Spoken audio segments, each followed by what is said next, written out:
Hello everyone, আমি বুঝতে পারছি যে তোমরা এই জগদ্ধাত্রী পুজোর আর মিনি ব্লগগুলো একদমই দেখতে চাইছো না।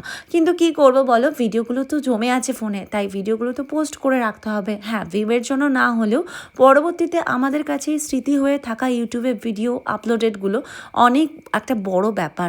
আর সেদিনকে ছিল হচ্ছে জগদ্ধাত্রী পুজোর ভাসান, মানে জগদ্ধাত্রী পুজোর শেষ অ্যান্ড তারপরের দিনই একদিন মাত্র পুজোর মেন দিন হওয়ার পরেই ভাসান। আর সেই ভাসানের দিন সকালবেলা থাকে আমাদের কৃষ্ণনগরে আরও একটা অন্যতম উৎসব বলতে পারো, সেটা হচ্ছে কৃষ্ণনগরে ঘট ভাসান। ঠিক সকাল 9টা থেকে সেই ঘট ভাসানটা স্টার্ট হয়, বিকেল 4টে পর্যন্ত সমস্ত ঠাকুরের ঘটগুলোকে একসাথে নিয়ে সারিবদ্ধভাবে ভাসান দেওয়া হয় ঘাটে। আর আমি লাস্ট 5 বছর ধরে বুড়িমার সাথে যাচ্ছি, বুড়িমার ঘটের সাথে।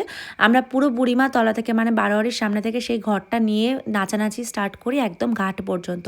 তবে এবছর অতটা এনার্জি ছিল না নাচানাচি করার, বিকজ সেই প্রত্যেকটা দিন রাতে না ঘুমিয়ে ঘুমিয়ে আমার শরীরের অবস্থা ভীষণ খারাপ হয়ে গেছিলো, অতটা